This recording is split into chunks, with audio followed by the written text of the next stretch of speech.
नमस्कार। स्वतंत्र अध्याय को स्वागत करुछि मु चिन्मयी। प्रत्येक मनीष हेउछन्ति ईश्वरक संतान। सृष्टि आरंभर अमृत संतान मनीष प्रकृति बा ईश्वर को पूजा करि आसिछि। निजर मानसिक सुख शांति आशा आकांक्षा को पूरण करने जाई से करिछि प्रकृतिर उपासना आउ आवाहन। ठाकुरंक पाखे एही उपासना और आवाहन हेउछि तार प्रार्थना। प्रार्थना जहाँ जीवन को करे सुंदर आउ मधुर। प्रार्थना स्वार्थपर हृदय रे जागी दिए प्रेम, भक्ति, सेवा और शक्तिर चेतना। भल मनीष हेबा पई प्रार्थनार जे बहु आवश्यकता रही एकथा को ठीक अनुभव करथिले विशिष्ट शिशु साहित्यिक रामकृष्ण नंद। आउ सेथिपई से लिखिथिले आहे दयामय विश्व बिहारी भक्ति संगीत। ओडिशार घरे घरे परिचित एही भक्ति संगीत को नहीं आमर स्वतंत्र उपस्थापना केमिति लेखा हेइथिला आहे दयामय विश्व बिहारी।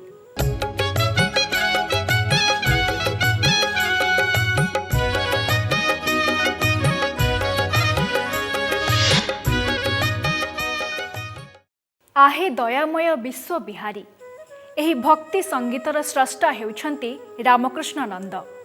रामकृष्णଙ୍କ रचित एही प्रार्थनाटी ओडिशा तथा ओडियांकर प्रिय प्रार्थना भावे परिचित। घर मंदिर शिक्षानुष्ठान सबुठी रहिछि एही प्रार्थनार आदर। एही प्रार्थना को गाई भक्त श्रद्धालु एपरिकी ईश्वर विश्वासी मनीष ठाकुर को जणाई थाए तार दुख आउ पाई थाए मानसिक शांति। सहज सरल भाव शब्द और अर्थरे छल छल एही प्रार्थना। प्रार्थना द्वारा कोमलमती बालक बालिकांक मनरे जे भल प्रभाव पड़ी पारिबो एहा से ठीक बुझी पारिथिले। आउ सेथिपई से लिखिथिले आहे दयामय विश्व बिहारी भली भक्ति संगीत।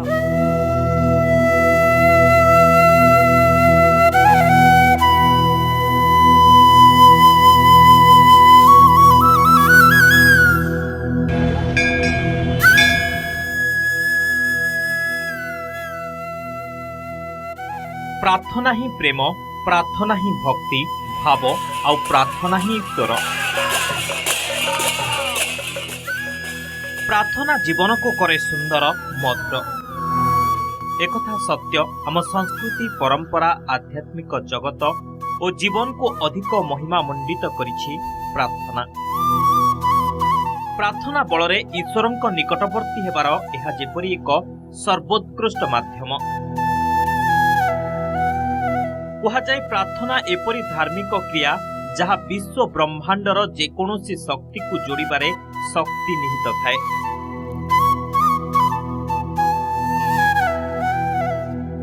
एही प्रार्थना व्यक्तिगत होई पारे पुणी सामूहिक।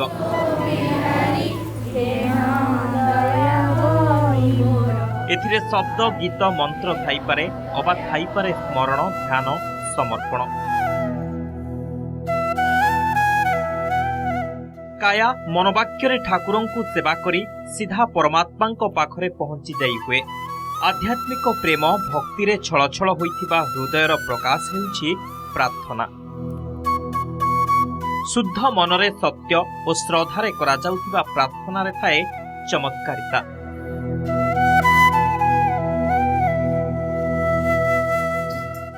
प्रार्थना बलरे असाध्य को साधन करी हुए।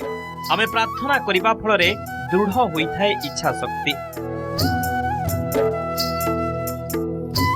प्रार्थना बलरे कल्पना राइजरे स्थान पाई थाए ईश्वरंक स्थिति रूप आकार। अनुभव करिथाउ सही ऐश्वरिक आशीर्वाद जहा फलरे प्रार्थना करुथिबा मनीष मन जागृत होई थाए। एथिसह उत्साह और प्रेरणा मिले। एही प्रार्थना उदय रागरु अस्त राग मध्याह्नरु अपराह्न केतेबेले भी ईश्वरंको करा जाई थाए।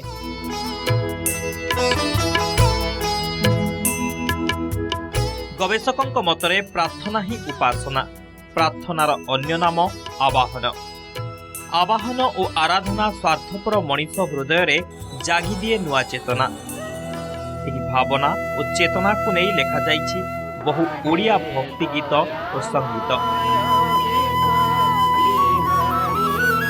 ସେଥିମଧ୍ୟରୁ ବିଶିଷ୍ଟ ଶିଶୁ ସାହିତ୍ୟିକ ରାମକୃଷ୍ଣ ନନ୍ଦଙ୍କ ରଚିତ आहे दयामय विश्व बिहारी प्रार्थना जहा होईछि सार्वजनीन। आहे दयामय विश्व बिहारी ये जो लेखा এটা ଚତୁର୍ଦିଗ ସେତେବେଳେ ସମସ୍ତେ ବୋଲୁଥିଲେ, ସବୁ ସ୍କୁଲରେ ମଧ୍ୟ ବୋଲା ହେଉଥିଲା। ମୋର ମନେ ପଡ଼ୁଛି ଯେତେବେଳେ ମୁଁ ଚାକିରି କଲି, ଚାକିରି କଲା ପରେ ଅନ୍ୟ ଅନ୍ୟ ମାନେ ଓଡ଼ିଶାର ଭିନ୍ନ ଭିନ୍ନ ଜାଗାରେ ବୁଲିକିରି ଏସବୁ କରିବାକୁ ପଡ଼େ, କାମ କରିବାକୁ ପଡ଼େ। ଥରେ ଯେତେବେଳେ ଥରେ ମୁଁ ଗୋଟେ କହୁଛି, ମୁଁ ସେଇ ବାଟ ଦେଇ ଗଲାବେଳକୁ ଗୋଟେ ସ୍କୁଲଟେ ଥିଲା, ଆଉ ସେତେ आहे ଦୟାମୟ ବିଶ୍ଵ ବିହାରୀ ସେଇଟା ପିଲାମାନେ ବୋଲୁଥିଲେ। ମୋତେ ଟିକେ ବଡ଼ ଭଲ ଲାଗିଲା। ମୁଁ କହିଲି ଜିପ୍କୁ କହିଲି ଟିକେ ରଖିଥା, ସେଇଠୁ ଯେମିତି ରଖିଦେଲି, ସେଇଠୁ ସେ ସ୍କୁଲରୁ ମାଷ୍ଟରମାନେ ଆସି କହିଲେ କ'ଣ ଆପଣ ଏଠି ରଖିଲେ, କ'ଣ ଦରକାର? ମୁଁ କହିଲି ନାଇଁ ଏଇଟା କଥା, ଆଉ ବାପାଙ୍କର ଏଇଟା ଶୁଣିକି ମୋତେ ଟିକେ ଇଏ ଲାଗିଲା। ମୁଁ ଟିକେ ଖାଲି ବାହାରେ ରହୁଛି, ମୋ ଗାଡ଼ି ଭିତରକୁ ଯାଉନି କି କିଛି କୁଆଡ଼େ ଯାଉନି, ମୁଁ ଟିକେ ଶୁଣିକି ପଳେଇବି। ନା ତାହେଲେ ଠିକ୍ ଅଛି, ଆପଣ କିଛି ଇଏ କରନ୍ତୁନି, ଏଠି ରହନ୍ତୁ, ସରିଲା ପରେ ତାପରେ ଇଏ କରିବୁ। ତେଣୁ ମୋତେ ଭାରି ଭଲ ଲାଗିଲା। प्रार्थनार एही अमृत बाणी उच्चारित होईछि शिक्षानुष्ठान देवालय जाए। घरे घरे संज सकाळे पिलामाने गाइथांती तांकरी एही गीत। छोटरू बड़ समस्ते एही प्रार्थना सहित परिचित। प्रार्थना गाउथिबा पिलामाने जे केवल एहा द्वारा सत्य धर्म प्रति आकृष्ट होइथांती से कथा नहे, बरं शुणुथिबा लोकमाने भी एहा द्वारा मानसिक खुशी पाइथांती।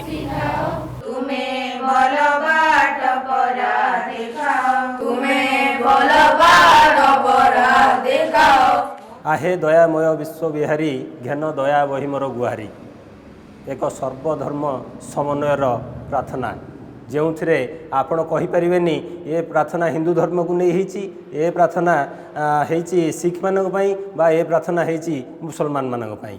सर्वधर्म समन्वयर प्रार्थना से ईश्वर आहे दयामय विश्व बिहारी घेन दया बही मोर गुहारी। यही प्रार्थनाटी को जदि जड़े छात्र ता जीवन काल भितर बुझीपर बोध हुए सी गोटे भल मनीष होगी संसार उभा हम ताकू कहीं अटकई पारे ना। कि सुंदर प्रार्थना, दुखी अरक्षित सेवा कारणे बल दियो मोर कर चरणे। से प्रार्थनाटी मनीषर जीवन दर्शन को से पढ़ाई पारिछंती छात्र छात्री मानक। कटक जिला बाईरोई गाँ, ए गाँव रे 1906 फेब्रुआरी 15 तारिख रे जन्म होइतिले रामकृष्ण नंद। पितांक नाम थिला मधुसूदन नंद, मांक नाम लक्ष्मी देवी।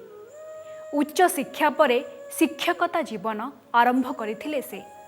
बारिपदा थिला तांको सृजन और साधनार कर्मभूमि। एठी शिक्षकता करुथुबा बेले से लिखिथिले बहु काव्य कविता। एहा परे 1946 रे चाकरीरू इस्तफा देई प्रतिष्ठा करती पारिजात प्रेस। एही प्रेसरू कोमलमती पिलामानंक पई से प्रकाश करती विभिन्न पत्र पत्रिका। जड़े शिशु साहित्यिक भावे साहित्य रचना करी से पाइछंती ढेर सारा प्रशंसा। निजर कालजयी कृति पाई रामकृष्ण नंद सेबेठारू आज जाए कोटी ओडियांक हृदय रे घर करी रहिछंती।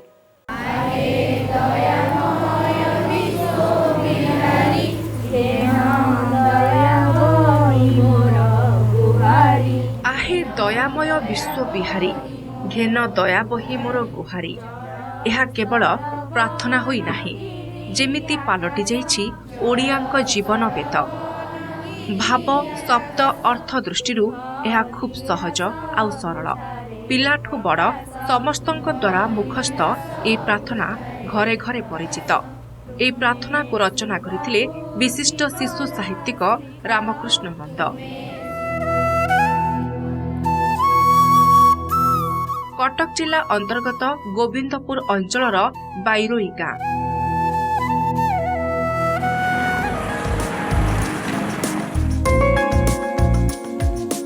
1906 मसीहा फेब्रुआरी 15 तारिख रे एठी जन्म होइथिले रामकृष्ण नंद।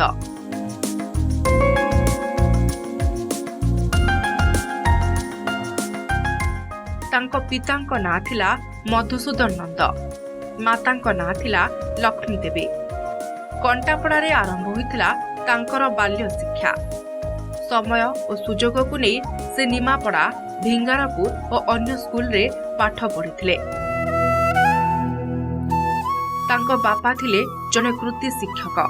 ପିଲାବେଳୁ ବାପାଙ୍କ ପ୍ରଭାବ ତାଙ୍କ ଉପରେ ପଡ଼ିଥିଲା।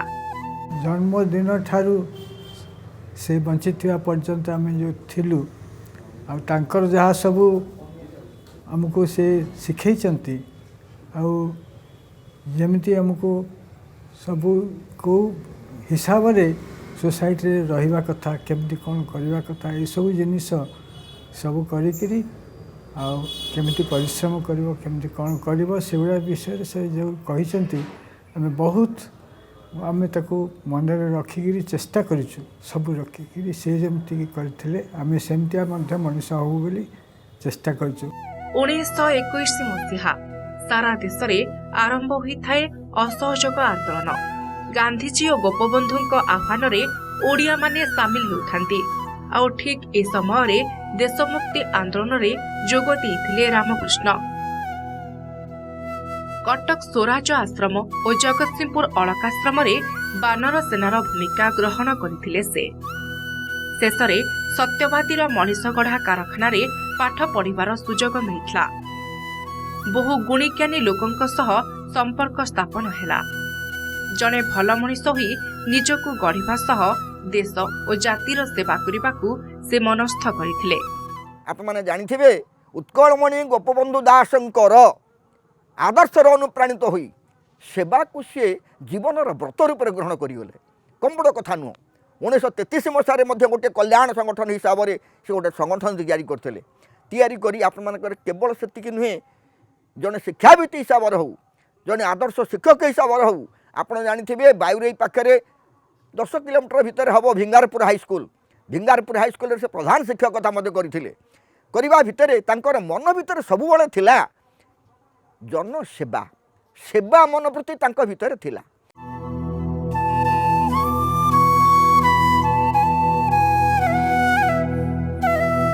ରେଭେନ୍ସା କଲେଜିଏଟ୍ ସ୍କୁଲରୁ ମ୍ୟାଟ୍ରିକ୍ ପାସ୍ ଓ ପରେ ରେଭେନ୍ସା କଲେଜରୁ ଉଚ୍ଚଶିକ୍ଷା ଶେଷ କରିଥିଲେ ରାମକୃଷ୍ଣ।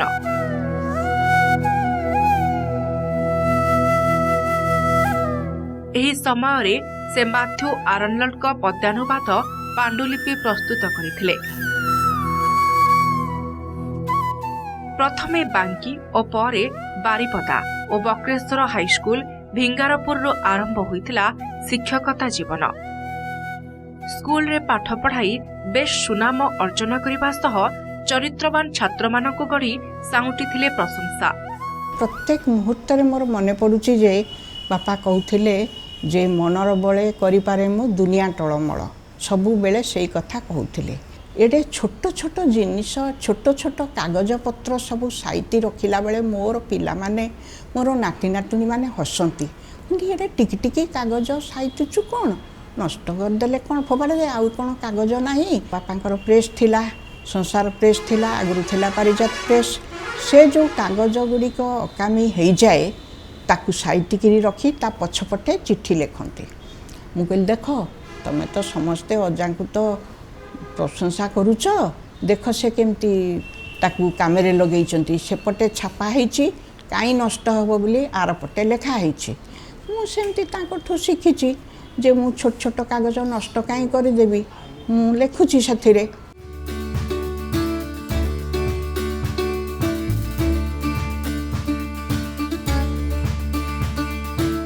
ପ୍ରଚଣ୍ଡ ପ୍ରତିଭାର ଅଧିକାରୀ ଥିଲେ ରାମକୃଷ୍ଣ ନନ୍ଦ। ଏକାଧାରରେ ସେ ଥିଲେ ଜଣେ ଶିଶୁ ସାହିତ୍ୟିକ, ସମ୍ପାଦକ, ଅନୁବାଦକ ଓ ଆଦର୍ଶ ଶିକ୍ଷକ। ଜଣେ ଶିଶୁ ସାହିତ୍ୟିକ ଭାବେ ଓଡ଼ିଆ ଭାଷା ସାହିତ୍ୟ ଓ ସଂସ୍କୃତି ପାଇଁ ତାଙ୍କର ଅବଦାନ ଅନନ୍ୟ। ସେ ଭଲ ଭାବେ ଜାଣିଥିଲେ ପିଲାମାନେ ହେଉଛନ୍ତି ଶାନ୍ତ, ସରଳ, କୋମଳ। ସାହିତ୍ୟ ହିଁ ସେମାନଙ୍କୁ ଆନନ୍ଦ ଦେବା ସହ ଭଲ ମଣିଷ କରି ଗଢ଼ିପାରିବ। ଆଉ ସେଥିପାଇଁ ସେ ଲେଖିଥିଲେ ବହୁ କାବ୍ୟ କବିତା ଓ ପ୍ରକାଶିତ କରିଥିଲେ ଶିଶୁ ପତ୍ରିକା। ଛାତ୍ରଛାତ୍ରୀମାନଙ୍କ ପାଇଁ ପାଠ୍ୟପୁସ୍ତକ, ସାହିତ୍ୟ ସୋପାନ, ସାହିତ୍ୟବୋଧ ଓ ରଚନା ଦର୍ପଣ ଆଦିର ସେ ଥିଲେ ସ୍ରଷ୍ଟା। ତାଙ୍କର ଓଡ଼ିଆ ଭାଷା ସାହିତ୍ୟର ପ୍ରଚାର ଓ ପ୍ରସାର ପାଇଁ ସେ ଶିଶୁ ସାହିତ୍ୟ ରଚନା କରୁଥିଲେ ପିଲାମାନେ ଯଦି ସାହିତ୍ୟ ପଢ଼ିବେ ଭାଷା ଚିରସ୍ଥାୟୀ ହେବ, ଭାଷାର ଆୟୁଷ ବଢ଼ିବ। ବର୍ତ୍ତମାନ ଆମେ ପିଲାଙ୍କୁ ସେ ସୁଯୋଗ ଦେଉନୁ, ଯାହାଫଳରେ ଶିଶୁ ସାହିତ୍ୟର ପ୍ରଚାର ଆଉ ପ୍ରସାର ସନ୍ତୋଷଜନକ ହୋଇପାରୁନାହିଁ ବୋଲି ମୋର ମତ। 1946 ସେ ଚାକିରିରୁ ଇସ୍ତଫା ଦେଇ କଟକ ଆସନ୍ତି। ଏହିଠାରେ 1947 ସେ ପ୍ରତିଷ୍ଠା କରନ୍ତି ପାରିଜାତ ପ୍ରେସ୍। ଏହି ପ୍ରେସ୍ରୁ 1952 ମସିହାରେ ସେ ସଂସାର ପତ୍ରିକା ପ୍ରକାଶ କରନ୍ତି। ସେତେବେଳେ ଠାରୁ ଏହି ପତ୍ରିକା ଛାତ୍ର, ଶିକ୍ଷକ, ଅଭିଭାବକଙ୍କ ଦ୍ୱାରା ଖୁବ୍ ଆଦର ଲାଭ କରିଆସିଛି। 1951 ମସିହାରେ ସଂସାର ବାହାର କଲେ। ସଂସାର ଚାଲିଲା ପରେ ସେ ସେଥିରେ ପୁରା ନିମଗ୍ନ ହୋଇ ରହୁଥିଲେ। ତାପରେ ମୋ ମାମୁଁ ଶ୍ୱଶୁର ଥିଲେ ପ୍ରେସ୍ରେ, ସେ ସବୁ ବୁଝାସୁଝା କରୁଥିଲେ। ମୋର ବଡ଼ ନଣନ୍ଦେଇ ବି ସାହାଯ୍ୟ କରୁଥିଲେ, ଭଣଜାମାନେ ସାହାଯ୍ୟ କରୁଥିଲେ। ତଥାପି ତାଙ୍କର ମାନେ ଏତେ କନସେନ୍ଟ୍ରେସନ୍ ଯେ, ଏତେ ଧ୍ୟାନ ଯେ ସେ ଟିକେ ନାକରୁ ଭୁଲ ହେଲେ ସେ ସମ୍ଭାଳି ପାରୁନଥିଲେ। ସେ ସ୍ନାତକ ଲାଭ କରିଥିଲେ ଇଂରାଜୀରେ, କିନ୍ତୁ ଓଡ଼ିଆ ଭାଷା ସାହିତ୍ୟ ପ୍ରତି ତାଙ୍କର ଭଲ ପାଇବା କେବେ ବି କମି ନଥିଲା। ଶିକ୍ଷକତା ବୃତ୍ତିରୁ ଯିବା ପରେ ସେ ପାରିଜାତ ପ୍ରେସ୍ ଗଠନ କରିଥିଲେ କଟକ ତଳତେଲେଙ୍ଗା ବଜାରରେ। କୌଣସି କାରଣବଶତଃ ତାହା କିଛି ଦିନ ବନ୍ଦ ରହିଲା ପରେ ପୁଣି ଶିଶୁମାନଙ୍କ ପାଇଁ ଶିଶୁ କିଶୋର ପତ୍ରିକା ଆରମ୍ଭ କରିଥିଲେ ସଂସାର। ବହୁତ କମ୍ ଲୋକ ଜାଣନ୍ତି, ଆଜିର ଦିନରେ ବହୁ ବଡ଼ ବଡ଼ ଲେଖକ ବା ଭାଷାବିତ୍ ମାନେ ମଧ୍ୟ କହିପାରିବେନି ଯେ ପ୍ରଥମ ବିଜ୍ଞାନ ଭିତ୍ତିକ ସାଇନ୍ସ ବେସ୍ଡ ମ୍ୟାଗାଜିନ୍ ଯଦି କେଉଁଟା ହେଇଥାଏ ତାହେଲେ ସେଇଟା ହେଉଛି ଶିଶୁ କିଶୋର ପତ୍ରିକା ସଂସାର। କୋମଳମତି ପିଲାମାନଙ୍କ ପାଇଁ ସେ 1975ରେ ରଚନା କରନ୍ତି ଝୁମ୍କା। ଏହି ସଂକଳନଟିର କଳେବର ଖୁବ୍ ମନଲୋଭା। ଏଥିରେ ଆରମ୍ଭରୁ ରହିଛି ଚକାଚକା ଭଉଁରୀ, ମାମୁଁ ଘର ଚଉଁରୀ ଭଳି ଗୀତ, ଯାହା ପିଲାମାନଙ୍କୁ କରେ ଆକର୍ଷିତ। 107ଟି ଶିଶୁ କବିତାକୁ ନେଇ ରଚନା କରିଥିବା ଏହି ଗ୍ରନ୍ଥ ପାଇଁ 1980 ମସିହାରେ ରାମକୃଷ୍ଣଙ୍କୁ ମିଳିଥିଲା ଓଡ଼ିଶା ସାହିତ୍ୟ ଏକାଡେମୀ ପୁରସ୍କାର। କବିଙ୍କ ଭାଷାରେ ଓଡ଼ିଆ ମୁହିଁ ଓଡ଼ିଶା ମୋର ଦେଶ, ଏହି ଦେଶରେ ଜନମ ମୋର, ଏହି ଦେଶରେ ବାସ।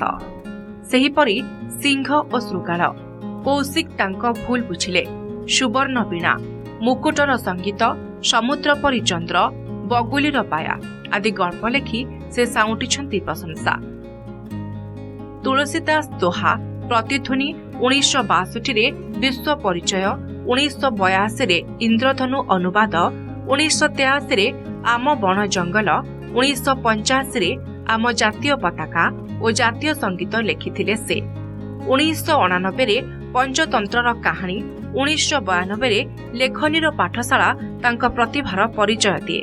ତାଙ୍କ ରଚିତ ଆତ୍ମଜୀବନୀ, ଜୀବନୀ ତରଙ୍ଗ ପଢ଼ିଲେ ତାଙ୍କ ବ୍ୟକ୍ତିତ୍ୱ ପାଖରେ ମଥା ନଇଯାଏ। ସେ ଅନ୍ତର ମଧ୍ୟରୁ ତାଙ୍କର ସାଧନା ବାହାରୁଥିଲା, ମାନେ ସେ ମିଶି ଯାଉଥିଲେ ପିଲାଙ୍କର ହାବଭାବ ସାଙ୍ଗରେ, ଚାଳିଚଳନ ସାଙ୍ଗରେ ମିଶି ଯାଉଥିଲେ। ମୋ ପୁଅକୁ ସେ ଅଙ୍କ ଶିଖଉଥିଲେ, ଗୋଟି ଗୋଟି ଆଣିକିରି ପ୍ରାକ୍ଟିକାଲ ଶିଖଉଥିଲେ। ପ୍ରାକ୍ଟିକାଲ ଗୋଡ଼ି ସବୁ ଏମିତି ରଖିବେ, ଚାରିଟା ବାହାର କରିଦେବେ, କେତେ ରହିଲା, କହିଲେ ସେମିତି କ'ଣ ଲେଖିଦେଲେ ସେ ଜାଣିଯିବ, ତୁମେ ତାକୁ ଦେଖାଅ। ସେ ଏତେ ପିଲାଙ୍କ ସାଙ୍ଗେ ନିମଗ୍ନ ରହନ୍ତି ଯେ, ତେଣୁ ପିଲାଙ୍କ ପାଇଁ ଲେଖିବାଟା ତାଙ୍କର ପୁରା ଅନ୍ତରରୁ ବାହାରୁଥିଲା। ପିଲାଙ୍କ ସହିତ ତାଳ ଦେଇକି ସେ ମାନେ ତାଙ୍କ ପଢ଼େଇବେ, କବିତାଟେ ଲେଖିଲେ ସେ ପଢ଼େଇବେ, ଗପଟେ ଲେଖିଲେ ପଢ଼େଇବେ, ପିଲାଙ୍କ ଆକ୍ସନକୁ ଦେଖିବେ, ତାଙ୍କୁ ପଚାରିବେ, ତାପରେ ତାକୁ ସଂସାରରେ ଦେବେ। କବି ରାମକୃଷ୍ଣ ନନ୍ଦ ଥିଲେ ସତ୍ୟ, ଶିବ, ସୁନ୍ଦରର ଉପାସକ। ଜଣେ ଆଦର୍ଶ ଶିକ୍ଷକ ଭାବେ ସେ କେବଳ ଶିକ୍ଷାଦାନ କରିନଥିଲେ, ପିଲାମାନଙ୍କୁ ଭଲ ମଣିଷ କରି ଗଢ଼ିବାକୁ ସେ ଦେଖିଥିଲେ ସ୍ୱପ୍ନ। ବାରିପଦାଠାରେ ଶିକ୍ଷକ ଭାବେ ଯୋଗ ଦେଇଥିବା ବେଳେ ସେ ଲେଖିଥିଲେ आहे ଦୟାମୟ ବିଶ୍ୱବିହାରୀ ଭକ୍ତି ଗୀତ। ଏହି ଗୀତଟିର ଶବ୍ଦ ଓ ଭାବ ଖୁବ୍ ସରଳ ହୋଇଥିବାରୁ ପିଲାମାନଙ୍କୁ ମନେ ରଖି ଗାଇବାରେ ସହଜ ହେଲା। ପରେ ଏହି ପ୍ରାର୍ଥନା ହୋଇଗଲା ସାର୍ବଜନୀନ, ସମସ୍ତଙ୍କର ଗାନ ସଙ୍ଗୀତ।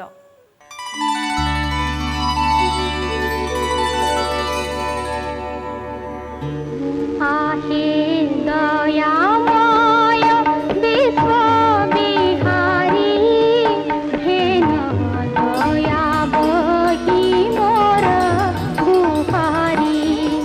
प्रति ओडियांकर प्रिय प्रार्थना आहे दयामय विश्व बिहारी घेन दया बही मोर गुहारी।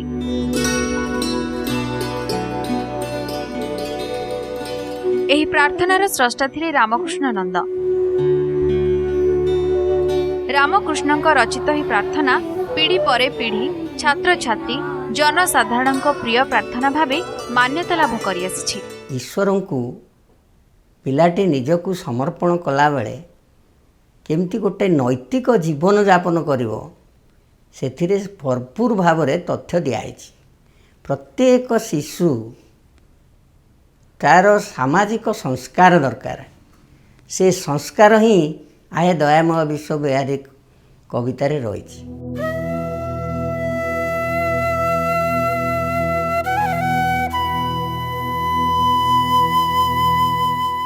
शिक्षकता बेले रामकृष्णଙ୍କ कर्मभूमि थिला बारिपदा। एहार प्राकृतिक परिवेश साहित्य रचना पाई खोराक जोगाइथिला। पिला मानंक पाई साहित्य बोध और साहित्य सोपान रचना करुथवा बेले तांक लिखनरु सृष्टि होइथिला आहे दयामय विश्व बिहारी। 1933 रे ही प्रार्थना रचना करिथिले रामकृष्ण। तांकर हे गीतटी एते सहज सरल थिला जे धीरे धीरे यह सबु स्कूल रे प्रार्थना भाबे बोला हबाकु लागिला।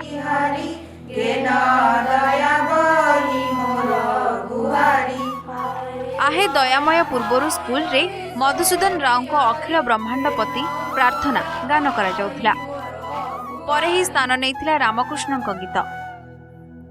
केवल स्कूल नुहे 1978 रे प्रस्तुत बलिदान फिल्म रे एही गीतटी स्थान पाइथिला।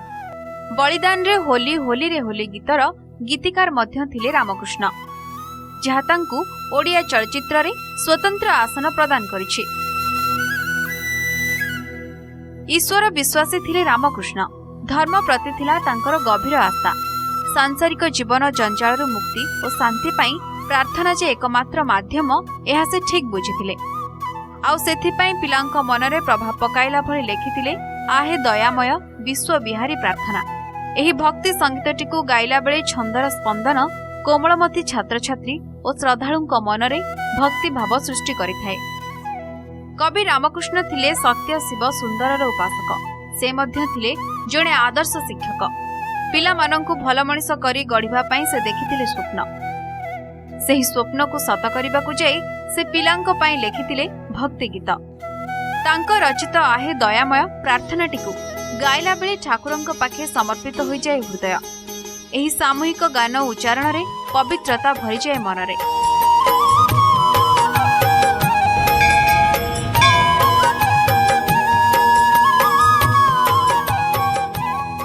से कहूतिले सत्य हेउछि जीवनर एकमात्र मार्ग। धन जन संपत्ति सबु किछि मूल्यहीन। से लेखिथिले सत कहिबाकु किया डरिबी, सत कहि पछे मले मरिबी। मोते एतिकी शिखाओ साई हे, मोर धन जन लोड़ा नाही हे। प्रभुंक चरणाश्रित होई उपयुक्त कर्म करी गले जीवन धन्य हुए बोली से परामर्श दैछंती। एही प्रार्थना रे कोनोसी कष्टकर शब्दर व्यवहार होई नाही। भाव को सहज सरल करी प्रकाश करिबा पाई शब्द को शब्द गुंथि से लेखिचंती एही भक्ति गीत। आहे दयामय विश्व बिहारी भक्ति संगीत तांकु जणे कालजयी स्रष्टा हेबारे जे गौरव प्रदान करिछि एहा जे केही भी स्वीकार करिबो।